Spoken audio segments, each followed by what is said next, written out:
Assalamualaikum.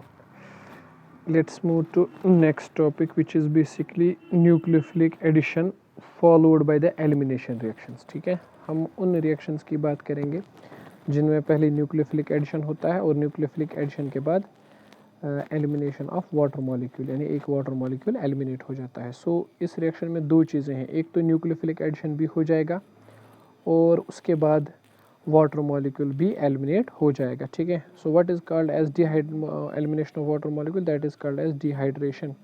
सो इस reaction में दो स्टेप्स हैं, एक पहला स्टेप होगा न्यूक्लियोफिलिक एडिशन और दूसरा स्टेप होगा एलिमिनेशन ऑफ वाटर. ठीक है, देखिए इन रिएक्शंस का मेनली एमोनिया के साथ कनेक्शन है. ठीक है, all these reactions happen with ammonia.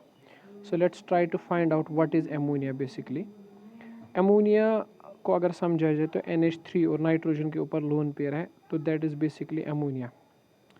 ठीक है, अब एमोनिया के बहुत सारे डेरिवेटिव्स आपको मिलेंगे. ठीक है, बहुत सारे डेरिवेटिव, जैसे हाइड्रोजीन है, फेमस डेरिवेटिव है 2,4 DNP डाइनाइट्रोफिनाइल.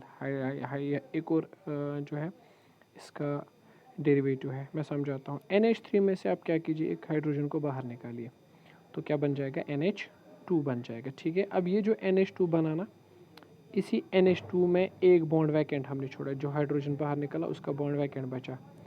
इस NH2 के इस साइड पे, मतलब अगर ये NH2 है, जहाँ से ये बॉन्ड वैकेंट बचा ना, यहाँ से हम कोई भी ग्रुप यहाँ से अटैच कर सकते हैं. तो डिफरेंट काइंड ऑफ डेरिवेटिव्स हम लगा सकते हैं. कैसे ऑब्टेन कर सकते हैं, यहाँ से हम डिफरेंट काइंड के ग्रुप्स लगाएंगे. ठीक है, जैसे अगर हमने NH2 के साथ OH ग्रुप अटैच कर दिया, तो OH अगर अटैच करेंगे तो it will be called as a hydroxyl amine. इसको हम हाइड्रोक्साइल एमाइन कहेंगे. ठीक है, आप समझ गए. करना क्या है आपको, हाइड्रोक्साइल एमाइन हम इसको कहेंगे अगर हमने NH2 के साथ एक साइड पे OH अटैच किया है.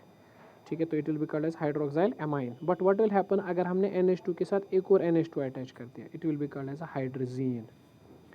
ठीक है, अब अगर हमने NH2 के साथ ये पूरा पार्ट यहाँ से अटैच कर दिया, कौन सा पार्ट, एक तो ये पूरा पार्ट NH और साथ में एक बेंजीन रिंग, ये वहाँ से अटैच कर दी, it will be called as a phenyl hydrazine. It's called as phenyl hydrazine. अगर NH2 के साथ ये पूरा पार्ट हमने अटैच कर दिया, पूरा का पूरा ये वाला पार्ट, मतलब एक रिंग और साथ में NO2 ग्रुप्स दो. ठीक है, it is called as 2,4 dinitrophenyl hydrazine.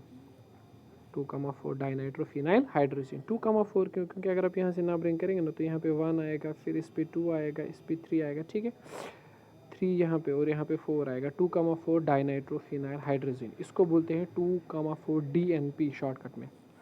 DNP का मतलब क्या होता है, डाइनाइट्रोफिनाइल हाइड्रोजीन, या it is also called as Brady's reagent. Brady's reagent आप याद रखोगे, ये डेरिवेटिव स्पेशल है, ब्रैडीज रिएजेंट. अब अगर एक और काम कर सकते हैं, NH2 के साथ ये वाला पूरा ग्रुप अटैच कर सकते हैं. ठीक है, इट्स कॉल्ड एज सेमी कार्बोजाइड.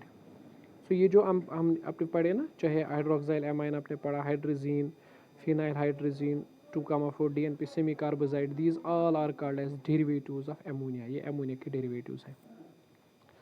और जब भी एल्डिहाइड एमोनिया और उसके डेरिवेटिव्स के साथ, एमोनिया या उसके डेरिवेटिव्स के साथ रिएक्ट करता है, ठीक है, तो वहाँ पे क्या बनता है, वहाँ पे होती है nucleophilic reaction followed by elimination. So aldehydes and ketones react with number of ammonia derivatives in weakly acidic medium. We use weakly acidic medium ताकि यहाँ पर कंपाउंड्स बन सकें. ठीक है, कौन से कंपाउंड्स, जिनमें C डबल बॉन्ड N होगा, मतलब यहाँ पे फाइनली वही कंपाउंड्स बनेंगे जिनमें C कार्बन और नाइट्रोजन के बीच में डबल बॉन्ड होगा. देखो एमोनिया डेरिवेटिव को ऐसे रिप्रेजेंट किया जाता है, NH2 एंड साथ में एक Z लगाते हैं. Z आपको पता है, Z मतलब जो आप अटैच करोगे NH2 के साथ, Z कैन बी OH. अगर NH2 Z की जगह OH लिखेंगे तो NH2OH, it will B hydroxyl amine. अगर NH2 लिखेंगे NH2 इट विल बी हाइड्रोजाइन. अगर NH2 और ये डालेंगे साथ में, it will be phenyl hydrazine. अगर ये डालेंगे तो it will be semicarbazide. Okay, so ammonia का डेरिवेटिव हमेशा रिप्रेजेंट किया जाता है कैसे, NH2 और साथ में Z. अब Z कुछ भी हो सकता है, इनमें से कोई भी ग्रुप आप अटैच कर सकते हो. Z can be anything, it can be OH, this and this. तो इस तरह से डेरिवेटिव्स बनेंगे एमोनिया के. ठीक है, इन्हीं डेरिवेटिव्स को हमें रिएक्ट करवाना है अब एल्डिहाइड्स और कीटोन्स के साथ. अब देखो कैसे, जब भी आप करोगे बेसिकली जितनी भी रिएक्शंस अमोनिया डेरिवेटिव्स के साथ होती हैं, सारी की सारी रिवर्सिबल रिएक्शंस होती हैं और कैटालाइज्ड बाय एसिड्स. इन रिएक्शंस में हम एसिड भी यूज़ करते हैं. अब मैं बताऊंगा आपको क्यों, क्योंकि देखो मैंने आपको याद होगा, अगर आपको याद होगा न्यूक्लियोफिलिक एडिशन के बारे में बता चुका हूँ कि अगर हम वीक न्यूक्लियोफाइल्स को ऐड करेंगे तो वीक न्यूक्लियोफाइल्स सीधा रिएक्ट नहीं करती हैं कार्बोनिल कार्बन पर, क्योंकि कार्बोनिल कार्बन पर बहुत कम पॉजिटिव चार्ज होता है। तो उस केस में हम लोग क्या कहते हैं, एसिडिक मीडियम का यूज़ करते हैं। यू रिमेंबर, एसिडिक मीडियम का यूज़ करते हैं और उससे क्या हो जाता है, कार्बन के ऊपर पूरा एक पॉजिटिव चार्ज जनरेट हो जाता है, जिसके नतीजे में फिर वीक न्यूक्लियोफाइल भी अटैक करती है। फिर रिमेंबर, है ना। तो बस पहले स्टेप में यही करना है आपको, ठीक है। उससे क्या हो जाएगा, कार्बन के ऊपर पॉजिटिव चार्ज जनरेट, फिर एमोनिया या उसका डेरिवेटिव रिएक्टिव करेगा। हम डेरिवेटिव की बात करते हैं तो डेरिवेटिव्स रिएक्ट करेंगे। NH2 सीधा अटैक करेगा कार्बन के ऊपर। तो एक साइड से तो OH है ही जो पहले स्टेप में बना है, ठीक है, और दूसरे साइड से ये देखो NH3 ने पूरा अटैक करके कब्जा कर लिया NH2Z ने। फिर क्या होता है, H के साथ N के नाइट्रोजन के साथ दो हाइड्रोजन से, एक यहाँ से एक यहाँ से, एक हाइड्रोजन बाहर निकलता है तो बनता है हाइड्रोजन जब बाहर निकला बना C और OH अपने साथ, यहाँ से N के साथ अटैच हो जाता है H और Z। फिर एक और मॉलिक्यूल बाहर निकलता है, हाइड्रोजन बाहर निकलता है और यहाँ पे डबल बॉन्ड आ जाता है, ठीक है। समझ आई ना मेरी बात, ओके। आसान सी रिएक्शन है, मैं आपको बोर्ड पे समझा देता हूँ। देखो क्या होता है, अगर इस तरह से समझा जाए कि this is some sort of a carbonyl group C double bond O, ठीक है।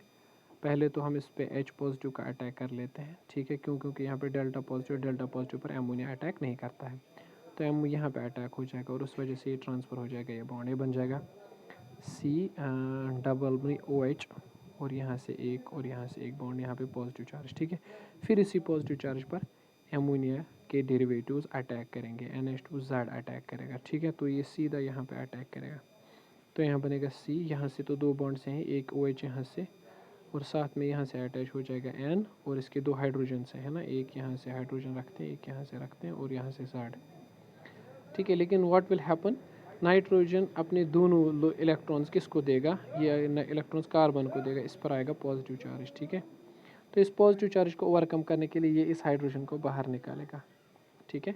तो जब ये हाइड्रोजन बाहर निकलेगा what will happen, positive charge खत्म और इस नाइट्रोजन के ऊपर पॉजिटिव चार्ज खत्म और हाइड्रोजन बाहर, लुक लाइक दिस।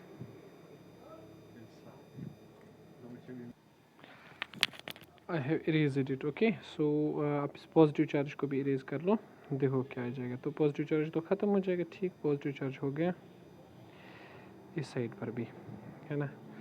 तो व्हाट विल हैपन, यहाँ पे हो जाएगा इस तरह से, ये बनेगा, ठीक है। अब उसके नेक्स्ट स्टेप में क्या होता है कि ये जो बॉन्ड यहाँ पर प्रेजेंट है, ये बॉन्ड भी टूट जाता है और यहाँ पर एक नया बॉन्ड बन जाता है, ठीक है। तो थोड़ा इरेजिंग ही करेंगे। अब कहाँ नेक्स्ट, ये Z तो मैं वैसे रखने वाला हूँ वहीं पे, है, ठीक है, Z तो वैसे रहेगा, सॉरी, यहाँ से Z, लेकिन यहाँ पे आ जाएगा डबल बॉन्ड, है ना। तो बन गया वो कंपाउंड C, यहाँ से एक साइड से OH, यहाँ से डबल बॉन्ड नाइट्रोजन, यहाँ से ये सॉरी ये Z है, ठीक है, NZ, राइट। सो ये कंपाउंड, ये तो मैं आपको बोल रहा था कि कंपाउंड इसी तरह से बनेगा, ठीक है, इस तरह से। So you got my point, है, राइट। सो एसिडिक मीडियम हम क्यों यूज़ करते हैं, क्योंकि ऑक्सीजन जो होता है कार्बोनिल कार्बन का वो प्रोटोनेट हो जाता है, जिसकी वजह से पूरा पॉजिटिव चार्ज डेवलप हो जाता है कार्बोनिल कार्बन के ऊपर और न्यूक्लियोफिलिक रिएक्शन ईजी हो जाता है। Hope you are getting my point, okay.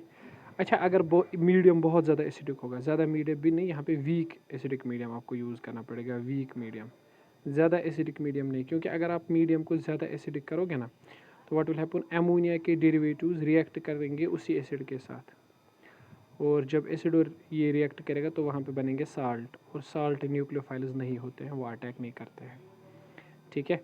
तो मतलब सिंपल में क्या है कि अगर आप ज़्यादा एसिडिक मीडियम यूज़ करोगे तो जो एमोनिया डेरिवेटिव्स हैं NH2Z वो रिएक्ट करेगा किसके साथ, उसी एसिड के साथ वहाँ पे, और वहाँ पे साल्ट बनेगा, और salt is not a nucleophile, तो न्यूक्लियोफिलिक रिएक्शन काम नहीं करेगी, ठीक है। सो बेटर क्या है कि आप वीक एसिडिक मीडियम का इस्तेमाल करके चलेंगे, ठीक है, क्योंकि वीक एसिडिक मीडियम में आराम से न्यूक्लियोफिलिक रिएक्शन होती है, ओके।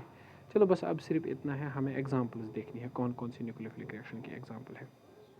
चलो, एमोनिया का पहला डेरिवेटिव है हाइड्रोक्साइल एमाइन, ठीक है, NH2H।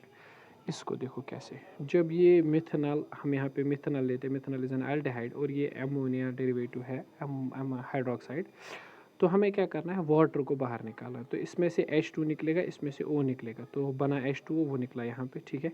बाकी क्या HCH ये वाला पार्ट यहाँ पे लिखा है मैंने वापस, और यहाँ पे डबल बॉन्ड भी वहीं पे है, और ये वाला पार्ट जो NOH बचा वो यहाँ पे अटैच हो जाएगा, ठीक है।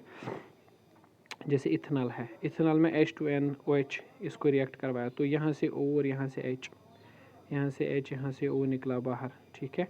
तो बचा क्या, CH3H ऐसे ही, कार्बन अपनी जगह पे और डबल बॉन्ड के साथ NOH, ठीक है। इथेनॉल ऑक्साइड उसको बोलते हैं मिथेनॉल ऑक्साइड, ठीक है। सिमिलरली इस तरह से भी यहाँ पे वाटर को बाहर निकाल लो, बाकी डबल बॉन्ड के साथ NOH रख लो, ठीक है, प्रोपर ऑक्साइड। तो क्या बनते हैं जब एल्डिहाइड्स और कीटोन्स रिएक्ट करते हैं हाइड्रोक्साइल एमाइन के साथ, तो ऑक्साइम्स बनते हैं। सो यू मस्ट रिमेंबर कि जब भी ये रिएक्शन होती है तो इस रिएक्शन में फाइनल प्रोडक्ट क्या निकलता है, ऑक्साइम फाइनल प्रोडक्ट है, ठीक है। अब आते हैं रिएक्शन विद हाइड्रोजन आपको पता है NH2 ठीक है। तो हाइड्रोजीन के साथ जब रिएक्ट करते हैं एल्डिहाइड्स और कीटोन्स, वहाँ पे बनता है हाइड्रोजीन के साथ रिएक्ट करेंगे तो हाइड्रोजून बनेगा। ये मिथेनॉल है मान लीजिए, ठीक है, यहाँ पे हाइड्रोजीन है NH2 तो सेम तरीके से वाटर और ऑयल, इसमें से H2 उसमें से O निकलेगा बाहर ऐसे करके, ठीक है। तो HC यहाँ पे ऐसे ही, ठीक है, डबल बॉन्ड बीच में डबल बॉन्ड ऐसे, और यहाँ से क्या अटैच हो जाएगा NNH2, वो तो यहाँ पे अटैच हो गया, it is methanol hydrazone. Propane के साथ फिर से हाइड्रोजन और ऑक्सीजन बाहर निकलेगा तो इथेनॉल हाइड्रोजोन बन जाएगा, ठीक है। नेक्स्ट है रिएक्शन विद फिनाइल हाइड्रोजीन, ठीक है। फिनाइल हाइड्रोजीन के साथ रिएक्ट करते हैं तो फिनाइल हाइड्रोजून बनता है, हाइड्रोजीन के साथ रिएक्शन पे जून्स बनते हैं। मिथेनॉल इसको रिएक्ट किया फिनाइल हाइड्रोजीन के साथ, ये फिनाइल हाइड्रोजीन का पूरा स्ट्रक्चर है। खाली क्या होगा, यहाँ से H2 और वहाँ से O बाहर निकलेगा, HC ऐसे ही, ठीक है, डबल बॉन्ड वैसे ही, ठीक है, और बाकी जो ये बचा ये वाला पार्ट ये भी वैसे ही अटैच, ठीक है, मिथेनॉल हाइड्रोजीन, राइट। अब दूसरा अल्डिहाइड आप ले लीजिए, इसके साथ भी सेम तरीके से वाटर ने बाहर H2 बाहर निकलेगा, ठीक है, यहाँ पे क्या हो जाएगा CH3C ऐसे, डबल बॉन्ड भी वैसे, डबल बॉन्ड ऐसे, ठीक है, और ये वाला पार्ट अटैच हो जाएगा, जो बचा H2 के बगैर वो पार्ट अटैच हो गया यहाँ पे, ठीक है। तो ये भी हाइड्रोजोन ही बना, ठीक है। सिमिलरली इसके साथ भी, ठीक। अब आते हैं नेक्स्ट जो हमारा एमाइन डेरिवेटिव है ब्रैडीज रिएक्शन 2,4 DNP। अल्डिहाइड और कीटोन रिएक्ट करता है 2,4 DNP के साथ, और वहाँ पे बनता है येलो, ऑरेंज या रेड प्रेसिपिटेट। येलो भी बन सकता है, ऑरेंज भी बन सकता है, और रेड कलर का प्रेसिपिटेट भी बनता है, ठीक है, 2,4 DNP के साथ, ठीक। तो वहाँ पे जब 2,4 DNP के साथ रिएक्ट करते हैं तो वहाँ से बनता है 2,4 डाइनाइट्रोफिनाइल हाइड्रोजोन, ठीक है। ये अल्डिहाइड है, रिएक्शन किया 2,4 DNP ने, फिर से वही स्टेप है, H2 और यहाँ से O निकलेगा बाहर, ठीक है। ये वाला पार्ट तो वैसे ही, डबल बॉन्ड यहाँ पे ऐसे ही, ठीक है, और ये जो बचा ये वाला पार्ट ये अटैच हो जाएगा, ठीक है। सिमिलरली यहाँ पर भी, ठीक। ये होमवर्क मैंने दिया हुआ, आप समझ सकते हो क्या बनेगा, CH3 यहाँ से C, फिर ये डबल बॉन्ड वैसे, तो ये वाला पार्ट फिर बाकी अटैच हो जाएगा, ठीक है। You are quite enough to understand it, okay. So ये है हमारे पास, ठीक। नेक्स्ट हम लोग पढ़ लेते हैं रिएक्शन विद सेमी कार्बोजाइड। सिमिलर है, कोई फ़र्क नहीं है। सेमी कार्बोजाइड के साथ रिएक्शन करता है तो सेमी कार्बोजून्स बनते हैं। ये देखो अल्डिहाइड है, रिएक्शन किया सेमी कार्बोजाइड के साथ तो H2 और यहाँ से O बाहर निकलेगा, ठीक है। सिमिलरली ये वाला पार्ट ऐसे ही, डबल बॉन्ड ऐसे, और ये वाला पूरा पार्ट अटैच हो जाएगा, ठीक है। समझ गए, ये होमवर्क है, ठीक है। अब लास्ट पे मैंने कंक्लूजन्स लिखे हैं। हाइड्रोक्साइल एमाइन रिएक्ट करेगा तो ऑक्साइम बनेगा, हाइड्रोजीन रिएक्ट करेगा हाइड्रोजोन बनेगा, फिनाइल हाइड्रोजीन रिएक्ट करेगा फिनाइल हाइड्रोजोन बनेगा, 2,4 DNP रिएक्ट करेगा तो क्या बनेगा, 2,4 डाइनाइट्रोफिनाइल हाइड्रोजोन। अच्छा, इस रिएक्शन की खास बात पता है क्या है, it is used as test, ये शायद नहीं दिख रहा है आपको, it is used as test, ये टेस्ट के लिए यूज़ करते हैं। मतलब अगर आपको मैं एक अल्डिहाइड दूँ और आपको बोलूँ ये कंपाउंड अल्डिहाइड है या कीटोन है या कुछ और है, चेक करके दो, तो आप इसके साथ ब्रैडीज रिएजेंट डालोगे और वहाँ से देखोगे ऑरेंज, येलो या रेड कलर का प्रेसिपिटेट बनता है या नहीं, ठीक है। सेमी कार्बोजाइड के साथ रिएक्ट करेगा तो कार्बोजोन बनेगा, okay. So this is all about next reaction जो हमारे पास थी, न्यूक्लियोफिलिक रिएक्शन, रिएक्टिंग और उसके बाद elimination of water molecule. Hope you understand, it's a short video, ठीक है। सो कुछ खास नहीं है। नेक्स्ट रिएक्शन में, नेक्स्ट टॉपिक में हम लोग रिडक्शन रिएक्शंस के बारे में बात करेंगे। टिल देन, फिर अमान अल्लाह।